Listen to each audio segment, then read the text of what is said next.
मसीह के कदूस और जलाली बबरकत नाम में आप सबकी सलामती हो। Hallelujah, hallelujah. खुदावन की शुक्रगुजारी करते हैं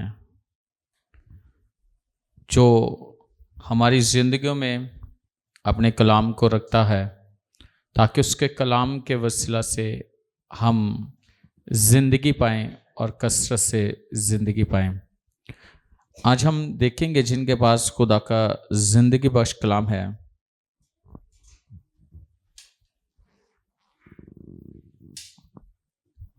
यूहन्ना की इंजील उसका 4 बाब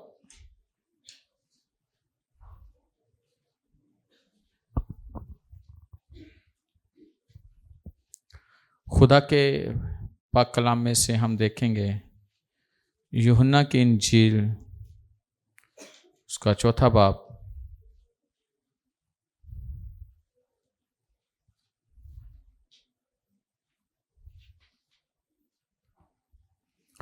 और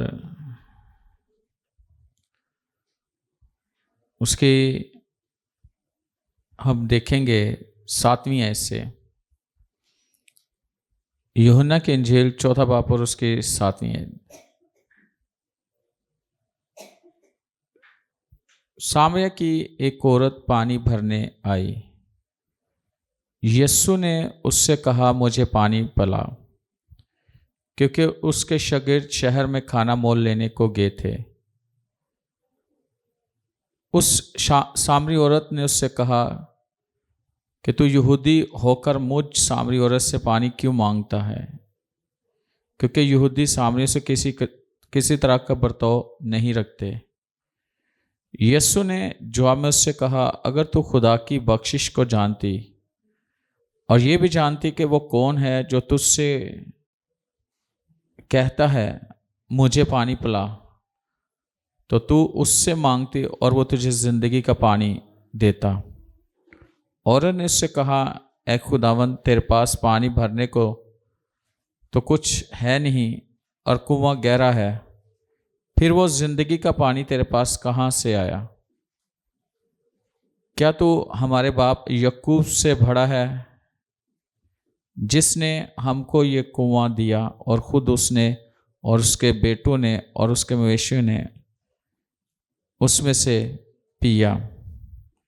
यीशु ने जवाब में उससे कहा, जो कोई इस पानी में से पीता है वो फिर प्यासा होगा, मगर जो कोई उस पानी में से पिएगा जो मैं उसे दूंगा वो अब तक प्यासा ना होगा, बल्कि जो पानी मैं उससे दूंगा वो उसमें से एक चश्मा बन जाएगा जो हमेशा की जिंदगी के लिए जारी रहेगा।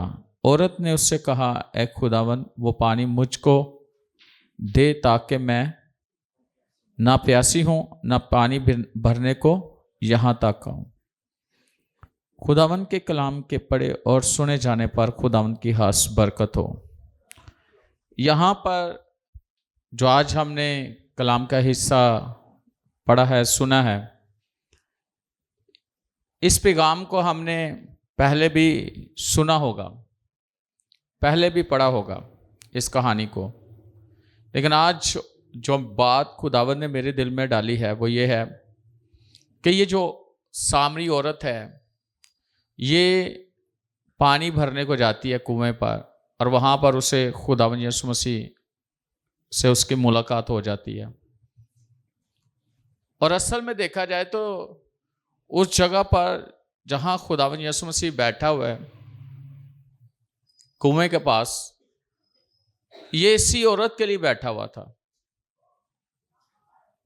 खुदावन यीशु को पता था कि इसने यहां पर पानी भरने आना है, लेकिन यीशु से गुफ्तगू करते हैं कि मुझे पानी पिला दे, और वो अपना तारुफ करवाती है और यीशु के बारे में बताती है। और फिर यीशु ने उससे कहा कि अगर तू मुझसे मांगती तो मैं तुझे जिंदगी का पानी पिलाता, तो फिर कभी प्यासी ना रहती। और वो कहती है कि तेरे पास तो कोई बर्तन ही नहीं है, कोई ऐसी चीज ही नहीं है जिससे तू मुझे वो यानी कि कुएं में से पानी निकाले फिर वो तू मुझे पिलाए। असल में वो जो है वो उस पानी की बात कर रही है जो रोजमर्रा की जिंदगी में इस्तेमाल किया जाता है। लेकिन यीशु जिस पानी की बात कर रहा है वो जिंदगी के पानी की बात करता है, वो रूहानी लाइफ की बात करता है, वो रूहानी जिंदगी की बात करता है। लेकिन अगर हम देखें इस आयत को,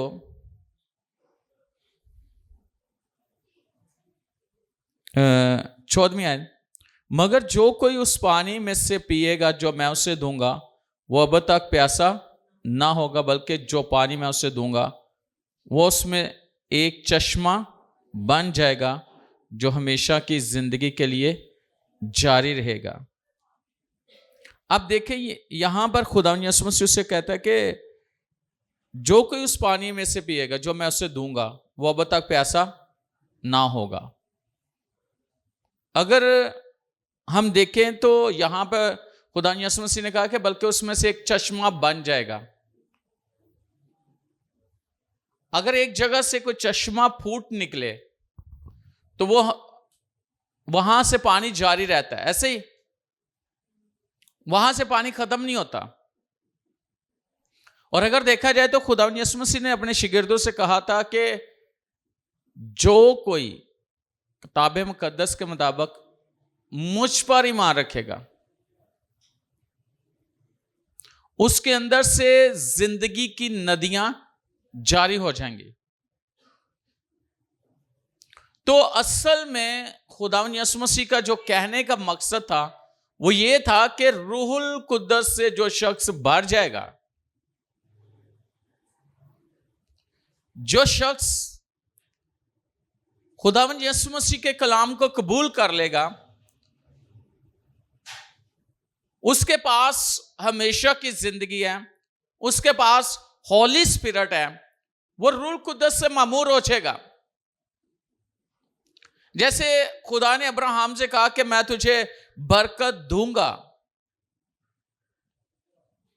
और आगे फिर वो कहता है कि तेरे वसीला से कौमें बरकत पाएंगी, कि पहले खुदा उससे बरकत देता है अब्राहम को, फिर वो कहता है तू बाय से बरकत होगा, तू दूसरों के लिए बरकत वसीला बन जाएगा। तो यहां भी यीशु मसीह इस औरत से जो बात कर रहे, सामरी औरत से, कि जो कोई इस पानी में से पिएगा जो मैं उसे पिलाने वाला हूं वो फिर प्यासा ना रहेगा बल्कि उसके अंदर एक चश्मा बन जाएगा। लेकिन ये औरत कहती है कि फिर ठीक है मुझे पिला दे, ताकि मुझे हर रोज बार बार पानी भरने की जरूरत ना पड़े, यहां पे आने की जरूरत ना पड़े, बल्कि मुझे एक ही दफा तो पानी पिला दे। बोला आपको पता है बार बार कई दफा प्यास लगती है, बंदा बार बार पानी पीता है, ऐसे ही ना। लेकिन कई दफा ऐसे होता है कि एक ही दफा इंसान पानी पी लेता है, फिर उसको जरूरत नहीं पड़ती उसकी प्यास खत्म हो, तो भी चाहे वो कुछ घंटों बाद पानी पिए लेकिन उससे पानी की प्यास लगती है, ऐसे ही ना, क्योंकि हमारे जिस्म को पानी की जरूरत है। लेकिन यीशु मसीह ने जो बात की है वो बात उसको समझ नहीं आई,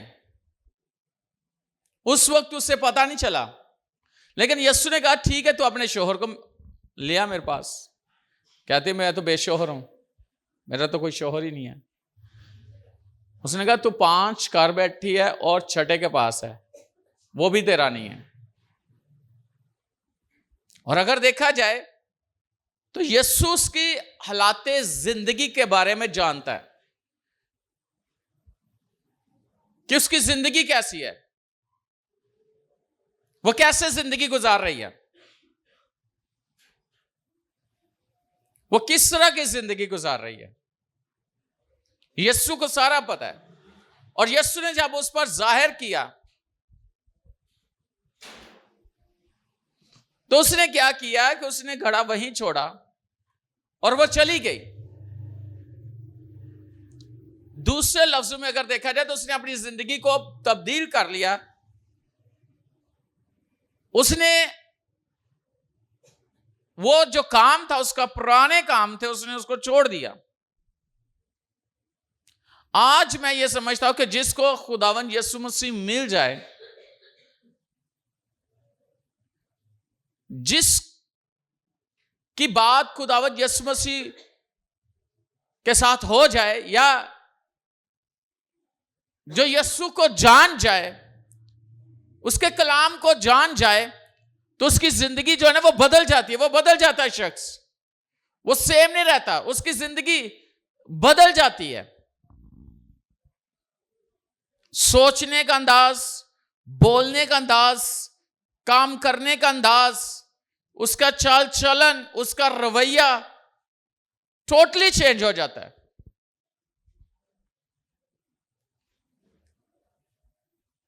तो अगर हम यहां पे सवाल यह है कि हमें खुदावंद यीशु मसीह मिला है और उसने हमारी जिंदगी को बदला है,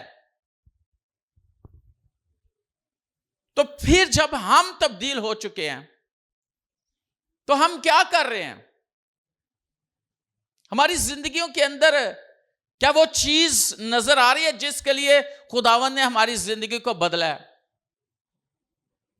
और अगर देखा जाए तो यीशु मसीह ने क्या कहा था कि जाओ सारी हलक के सामने अंजील की मनादी करो, जाओ सारी दुनिया में जाओ अंजील की मनादी करो, जाओ कौमों के दरमियान में जाओ अंजील की मनादी करो, जाओ तुम मेरे गवाह ठहरो, जाओ तुम मेरे गवाह बनो।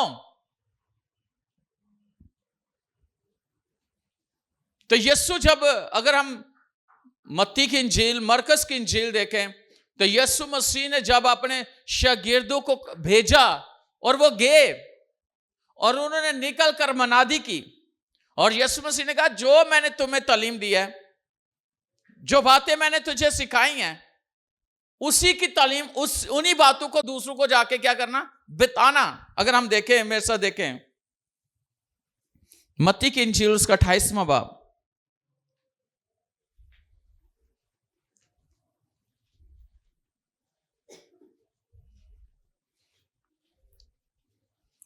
उन्नीसवें, बस तुम जाकर सब कौमों को शागिर्द बनाओ और उनको बाप और बेटे और उनको 10 के नाम से बपतिस्मा दो। अच्छा, 20वीं आयत, और उनको ये तालीम दो, उनको ये तालीम दो कि उन सब बातों पर अमल करें जिनका मैंने तुमको हुक्म दिया, और देखो मैं दुनिया के आखिर तक हमेशा तुम्हारे साथ हूं। अब यहां यीशु मसीह ने उन्हें खास एक बात कही, और उनको यह तालीम दो कि उन सब बातों पर अमल करें जिनका मैंने तुमको हुक्म दिया।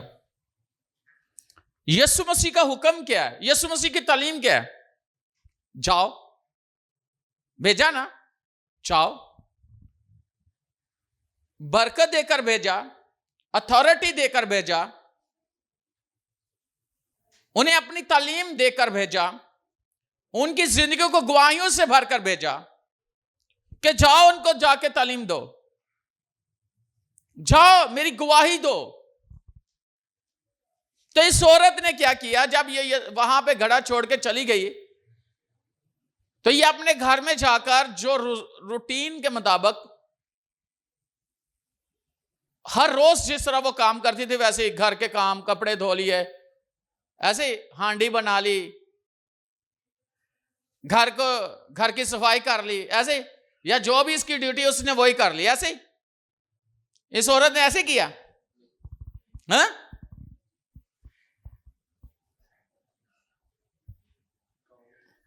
हाँ, इसने ऐसे किया। इसने क्या किया? अगर 29वीं देखे, लिखा, आओ एक आदमी को देखो जिसने मेरे सब काम मुझे बता दिए। क्या मुमकिन है कि मसीह यही है? वो शहर से निकलकर उसके पास आने लगे। क्या ही बात है। वो लोगों को जाके क्या कहने लगी है? क्या बताने लगी है?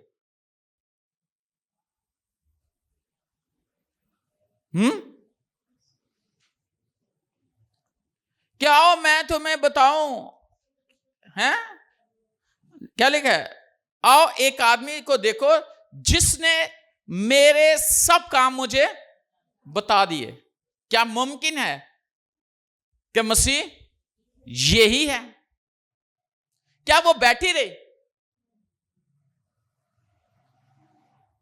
क्या वो खामोश रही?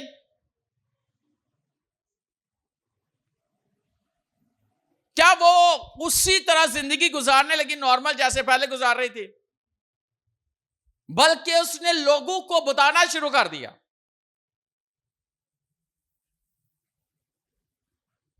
क्या हो एक आदमी के बारे में मैं तुम्हें बताती हूं जिसने मेरे सब काम मुझे बता दिए। क्या मसीह यही है? आज मुझे और आपको क्या जरूरत है? क्या मसीह के बारे में, यीशु मसीह के बारे में लोगों को बताने की जरूरत है या नहीं है? कि वो हमारी जिंदगी में किस तरह का काम करता है, वो हमारी जिंदगी के बारे में जानता है। उसने मेरी जिंदगी को बदल दिया।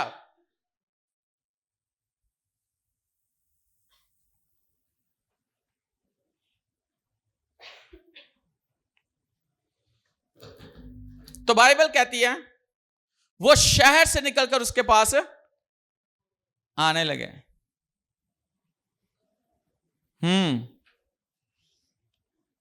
क्या ये बात है?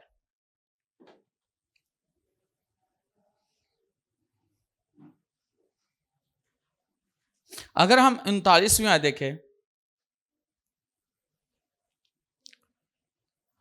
और उस शहर के बहुत से सामरी उस औरत के कहने से जिसने गवाही दी कि उसने मेरे सब काम मुझे बता दिए, उस पर ईमान लाए। अब ये किसकी बात पर ईमान लाए? उस सामरी औरत की। सामरी लोग उस पर ईमान ले आए कि ये जो कह रही है सही कह रही है, ये सच कह रही है।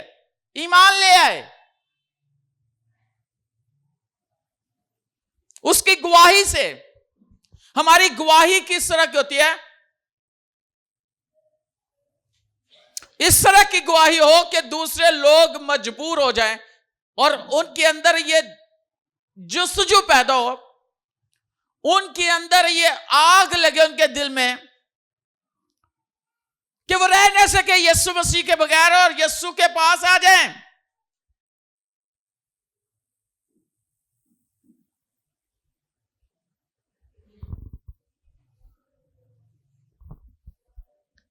किसके पास आ जाए? कैसी जबरदस्त इसने इवेंजलिज्म किया। ये इवेंजलिस्ट ही बन गई ना, है ना? है ना? ये मुबशरा बन गई ना। गवाही दे रही है, यीशु के बारे में बता रही है। तो ये असल में देखा जाए तो इवेंजलिज्म करना शुरू हो गया। इसने गवाही देना शुरू कर दी, इसने यीशु के बारे में बताना शुरू कर दिया। लोग घरों से निकलकर, शहरों से निकलकर उसके पास आने लगे। किसके पास आने लगे? यीशु के पास आने लगे।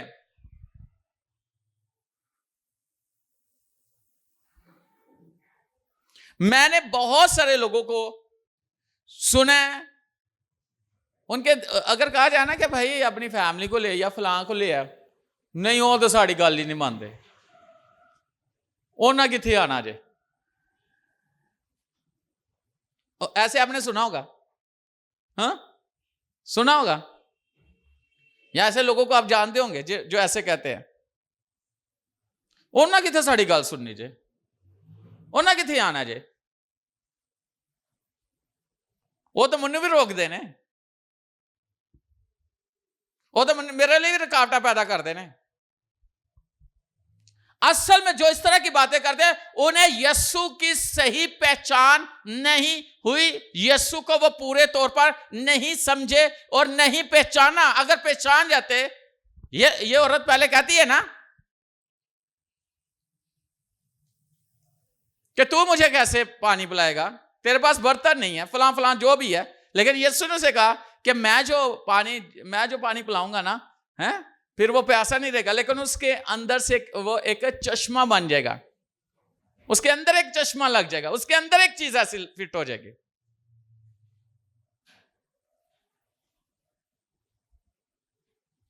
लेकिन जब जाके बताती है तो लोग किस तरह निकल कर आते हैं? क्या इसके साथ कोई और था? हैं? इसके साथ कोई और था? कोई लड़का, कोई आदमी, कोई बहन, कोई भाई, कोई था?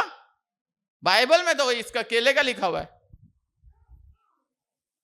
आज खुदावन यीशु मसीह ने हमें कुछ दिया है, हमारी जिंदगी के अंदर उसने कुछ रखा है, तो क्या हम मसीह के लिए क्या कर रहे हैं? गवाही दे रहे हैं? क्या हम लोगों को यीशु के पास ला रहे हैं? क्या हम यीशु के घर में लोगों को लेके आ रहे हैं? क्या हम लोगों को कह रहे हैं कि आओ आओ आओ आओ? यहां पर खुदावन कैसे काम करता है लोगों की, मेरी जिंदगी में उसने कहा, मैंने खुद देखा है कि लोगों की जिंदगी में कैसे काम होते हैं।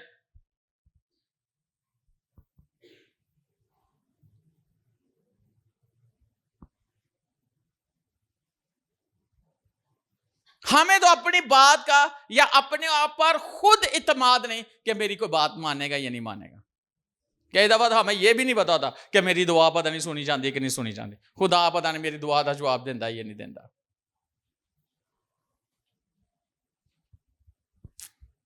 जब हमें अपने आप पे डाउट है, हमारी दुआओं पर हमें डाउट है, और हमें अपने आप पर कॉन्फिडेंस नहीं है कि हमारी बात के अंदर कोई असर है, खुदावन ने हमें रूह से भरा, खुदावन ने हमें रूह कुदस दिया है, और वही रूह जो लोगों को कायल करता है, वही रूह जो लोगों की जिंदगी में बड़े बड़े काम करता है, उस रूह से भरे हुए अल्फाजों से जब हम लोगों को बताएंगे, लोगों के दिल खुदावन की तरफ खुद खींचे चले आएंगे।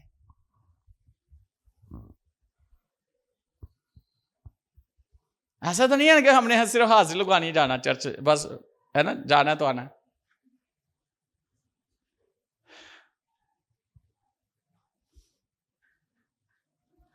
कई दफा किसी को जिम्मेदारी दी जाती है ना, भाई तूने कोई प्रोग्राम हो, तूने ये काम करना, तूने ये करना, तूने, है ना, हर एक ने अपने अपने हिस्से का काम करना। इस दुनिया में खुदावन ने हमें बुलाया, हमें चुना है, खुदा ने हमें जिम्मेदारी दी, हम उस काम को कितना का कर रहे हैं।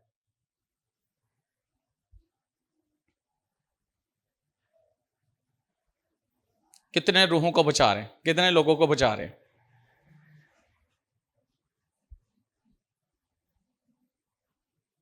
अगर हम देखें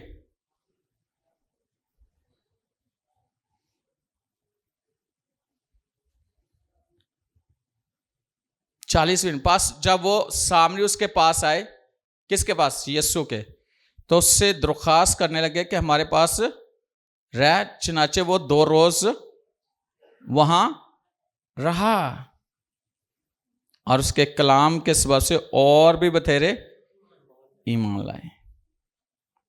जब यीशु ने कलाम सुनाया तो और भी बथेरे यीशु मसीह पर क्या ले आए? ईमान ले आए।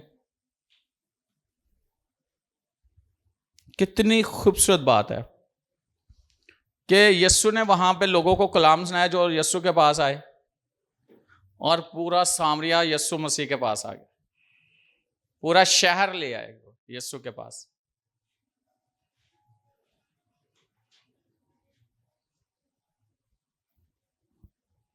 मेरा ख्याल है कि अगर वाकई ही ऐसा है तो आज हम ऐसा कर सकते हैं कि हमारे बच्चे हमारे साथ चर्च में हों, हमारी फैमिली मेंबर्स खुदावन के घर में हों, हमारे दोस्त अजीज खुदावन के घर में हों। ऐसे है कि जिनको हम नहीं जानते, हम उनको भी खुदावन के पास ले आए। ये हमारे अंदर ये चीज होनी चाहिए।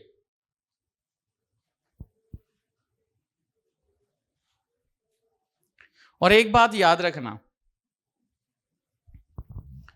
अगर हम चाहते हैं कि खुदावन हमारे अंदर ऐसी चीज रख दे कि हमें दोबारा वो चीज जो ना वो उसकी जरूरत ना पड़े, तो खुदा के कलाम को अपनी जिंदगी में लेने की जरूरत है।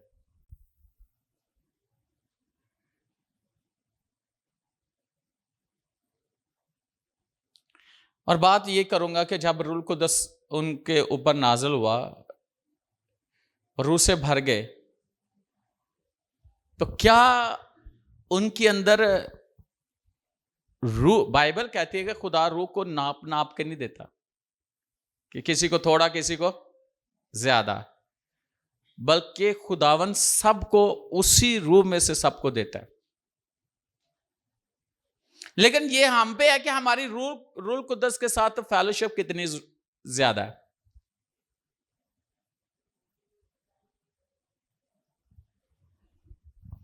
हमारी उसके साथ कितनी ज्यादा, हम उसको कितना समझते हैं, कितनी की फेलोशिप ज्यादा उसके साथ।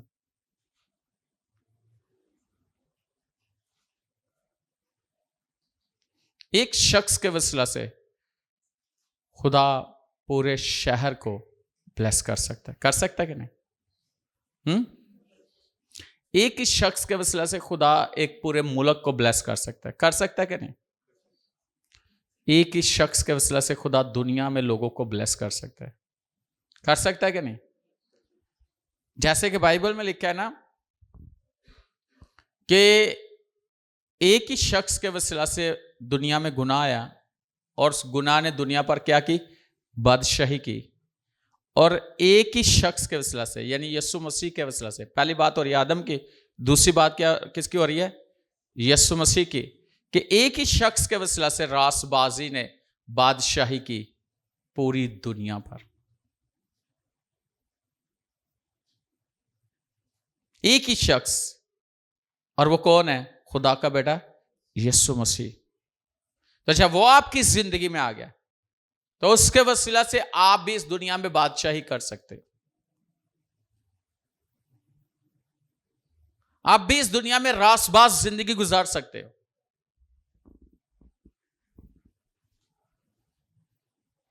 आप भी बहुत कुछ हासिल कर सकते हो। हालेलुया। तो हम मसीह के वसीला से रासबाज ठहराए गए।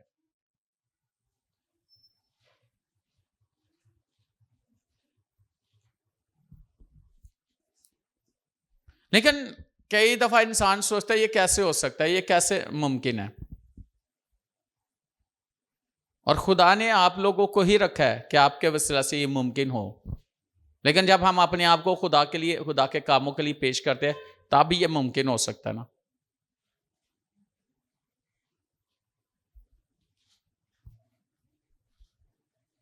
हालेलुया। असल में हम अपने तरीके से खुदावन को लेके चलना चाहते हैं, लेकिन खुदा हमें अपने तरीके से इस दुनिया में लेके चलना चाहता है। तो जो खुदा का तरीकाकार है वो जबरदस्त है।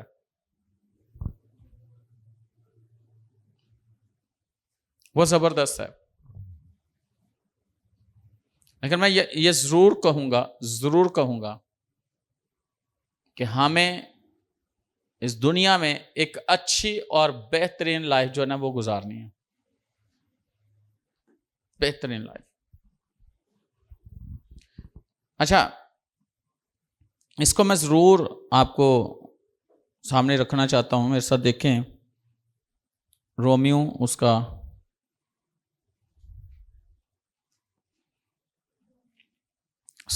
5वां बाब 17 नंबर आयत। देखिए, क्योंकि जब एक शख्स के गुनाह के सबब से मौत ने उस एक के जरिए से बादशाही की। लिखा ना, क्योंकि जब एक शख्स के गुनाह के सबब से मौत ने उस एक के जरिए से बादशाही की, तो जो लोग फजल और रासबाजी की बख्शिश अफराद से हासिल करते हैं, वो एक शख्स यानी यीशु मसीह के वसीला से हमेशा की जिंदगी में जरूर ही बादशाही करेंगे। तो खुदा का कलाम तो हमें यह कहता है कि हम यीशु मसीह के वसीला से हमेशा की जिंदगी में जरूर ही बादशाही करेंगे। लेकिन जो मैंने चीज सीखी है वो मैं आपको बताना चाहता हूं कि हमारे जो बदन है ना,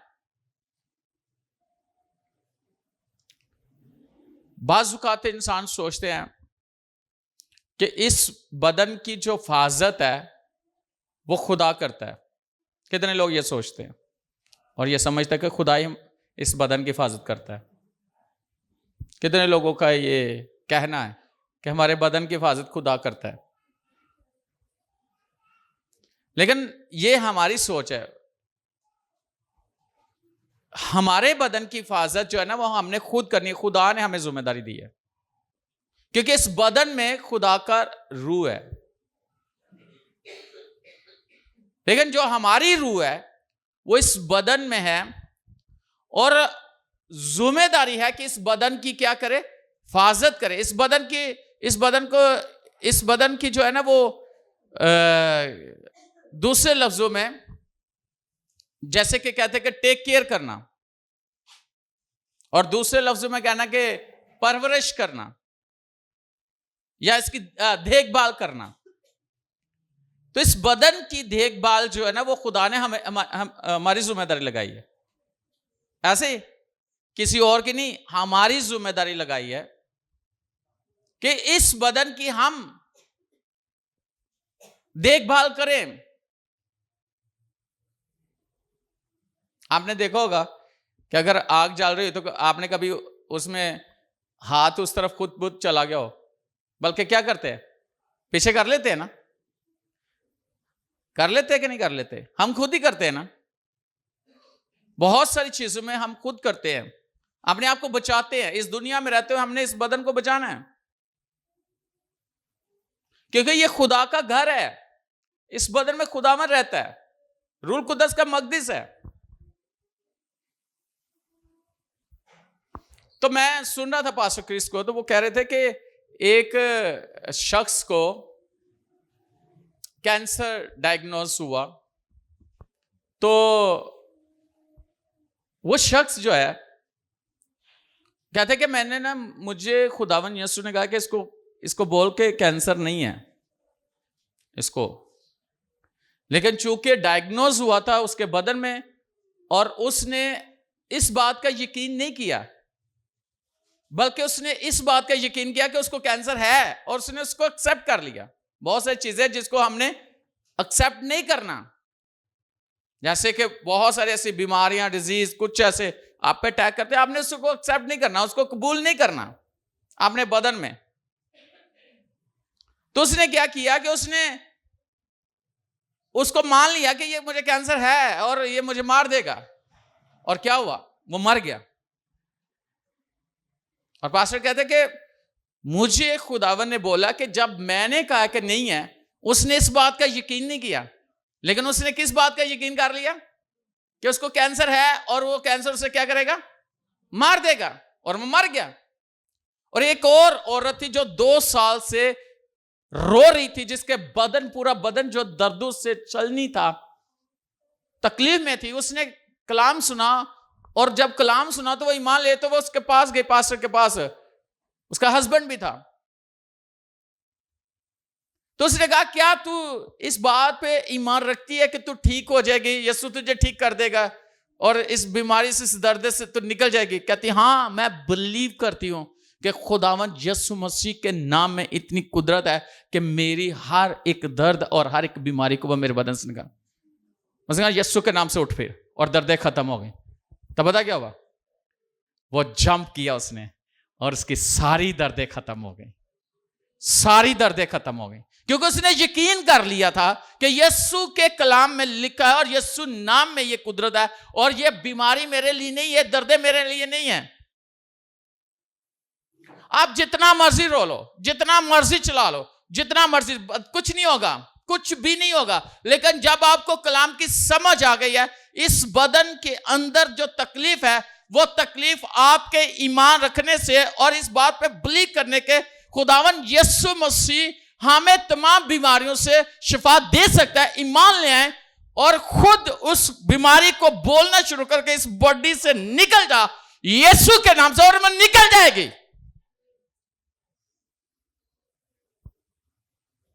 क्या लिखा है कि खुदावन यीशु मसीह के वसीला से हमेशा की जिंदगी,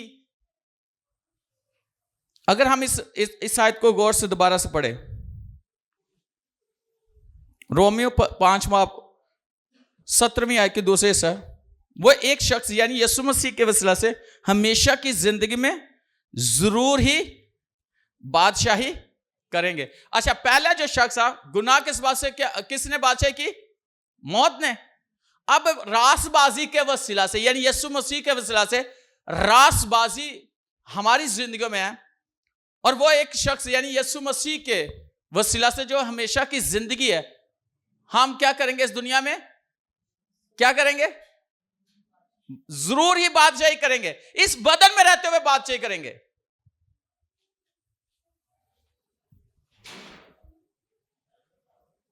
तो हमें इस बात को समझना है कि खुदावन ने हमें गुनाहों से निकालकर हमेशा की जिंदगी दी है। जैसे यीशु मसीह ने कहा था, अगर जो इसमें से पिएगा उसके अंदर से एक चश्मा बन जाएगा। उसके लिए हमेशा की जिंदगी है, उसे फिर प्यास नहीं लगेगी।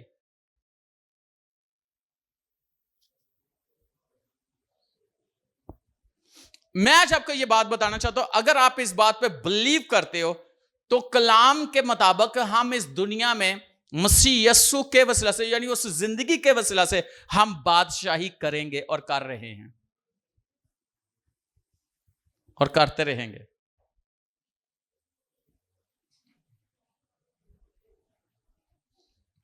मिसाल के तौर पर आपके पास पैसे नहीं है, लेकिन आपको जरूरत है पैसों की, तो क्या आप बिलीव करोगे कि खुदावन ने आपके लिए पहले से ही पैसों का इंतजाम कर रखा है? क्या आपका यकीन है कि आपकी जरूरियात को खुदा ने पहले से पूरा कर दिया हुआ? सिर्फ आपने बोलना है, आपने कहना है, ईमान रखे, आपके सारे काम हो चुके हैं। हर एक वो काम हो चुका है।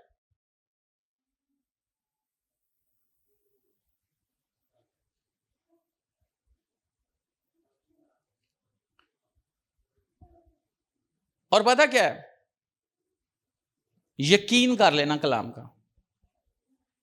कलाम यह कहता है कि यीशु मसीह के वसीला से हमारे पास जिंदगी है, सेहत है, खुशहाली है, बरकत है, तरक्की है, सरफराजी है। कोई भी चीज हमारी जिंदगी पर, कोई भी हालात हमारी जिंदगी पर असर नहीं हो सकते, हमें डैमेज नहीं कर सकते। क्या कर सकते हैं? तो यकीन करने की जरूरत है कि नहीं है? जिसने यकीन नहीं किया तो वो उसी हालत में क्या हुआ? लेकिन जिसने यकीन कर लिया उसके बदन से सारी बीमारी, सारी दर्दें खत्म हो गई। मुझे एक सवाल है, यीशु मसीह, यीशु ने मुर्दों को जिंदा किया कि नहीं किया? कितने लोगों का ईमान है कि किया है? इवन कि खुद यीशु मसीह की जो जिस्म था, बदन था, वो जिंदा हुआ है ना, मुर्दा बदन जिंदा हुआ है ना। और बाइबल कहती है कि रूल कुदस हमारे बदनों को भी, फानी बदनों को क्या करेगा? जिंदा। यानी कि वो बदन का अगर कोई हिस्सा काम नहीं कर रहा तो क्या इतना बिलीव है कि हमारे बदन के हिस्से काम करना शुरू कर देंगे? हार्ट बीट नॉर्मल होगी, चारों चैम्बर्स नॉर्मल होंगे, कोई भी आपके दिल का वाल्व बंद नहीं है, हाँ, किडनीज बिल्कुल नॉर्मल 100% काम कर रही है, लंग्स 100% काम कर रहे हैं, आंखें बिल्कुल ठीक है, जबड़ा बिल्कुल ठीक है, ब्लड प्रेशर बिल्कुल नॉर्मल है, शुगर नॉर्मल है, यूरिक एसिड नॉर्मल है। यानी कि अगर आप बिलीव करते हो तो फिर तो आपकी बॉडी का हर एक हिस्सा बिल्कुल नॉर्मल। मैं किसी को बता रहा था कि मेरे चर्च के अंदर ऐसी गवाहियां हैं कि फोन सेल जो कहा था उन्होंने, जो दुकानदारों के ये नहीं ठीक हो सकता, वो चले हैं। ये आप कैमरे देख रहे हैं, ये पानी में भीगे हुए थे, कंपनी कहती थी कि आप ये नहीं, और ये चल रहे हैं। फ्रिज का जो कंप्रेसर है वो चलना शुरू हो गया, डेड। तो अगर ये इलेक्ट्रॉनिक्स इलेक्ट्रिक चीजें चल सकती हैं, तो खुदा ने जो इंसान को अपने हाथों से बनाया, उसके बॉडी पार्ट्स क्यों नहीं काम करेंगे?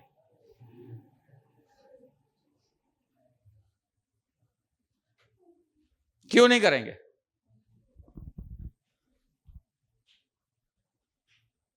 यकीन कर लेना, करेंगे। आपका दिमाग भी काम करेगा। कई बार कहना है समझ नहीं आ रही कि करना, तो समझ भी आ जाएगी की करना, तो दिमाग रोशन हो जाएंगे, काम करने लग पैणगे। हालेलुया। रिश्तों में दराड़ है, वो दराड़ खत्म हो जाएगी। रिश्तों के अंदर जो खला है वो खत्म हो जाएगा, और जो रिश्ते हैं वो मजबूत होंगे, और इतने मजबूत होंगे कि दुनिया की कोई ताकत उन रिश्तों को तोड़ नहीं सकेगी।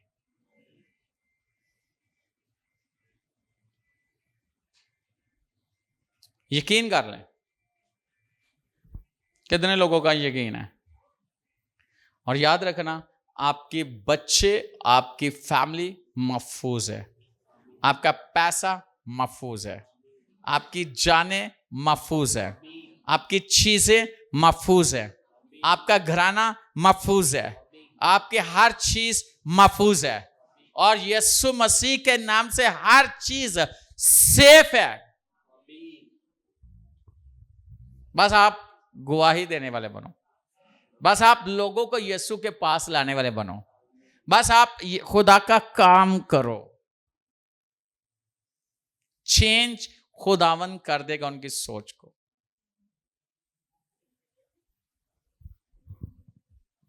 बाइबल लिखा ना, जो काम इंसान से नहीं हो सकते खुदा कर सकता है। कर सकता है कि नहीं? लेकिन इंसान के थ्रू खुदा ने करना, आपके थ्रू खुदा ने काम करना। और इंसान अगर खुद को खुदावन के कलाम के ताबे कर दे, तो काम खुद बहुत होते चले जाएंगे। मुझे नहीं पता आज आपके दिल में क्या आ रहा है, ज़हन में इस वक्त क्या चल रहा है, अपने लिए, किसी के लिए। आप इस कलाम पे बिलीव करो, आपके काम हो चुके हैं।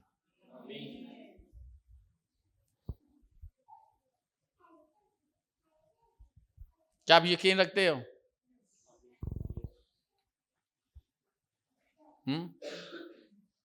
आप यकीन रखते हो? ਤੁਸੀਂ ਕਹਿੰਦੇ ਹੋ ਨਾ, ਆ ਬਲੱਡ ਜਿਹੜਾ ਨਾ ਐ ਨਹੀਂ ਪੂਰਾ ਸਹੀ ਹੁੰਦਾ, ਇਹ ਵੀ ਸਹੀ ਚੱਲ ਹੋ ਜਾਏਗਾ। ਹੈ हो जाएगा कि नहीं? ब्लड भी पूरा हो जाएगा तो ब्लड सही भी चलेगा। आमीन। तो आज यकीन करें कि जैसे उस औरत ने यीशु के पास वो लोगों को, आप भी वो एक चैनल बन जाओ कि यीशु के पास लोगों को लाने का एक वसीला बन जाओ। और कितने लोग लेके आओ? हाँ हाँ, ये तो अगली बार ही पता लगेगा ना। और दूसरी बात यह है कि संडे को भी आप लेके आ सकते हो, और इस दौर में जो खुदावन चाहता है हम वो करें।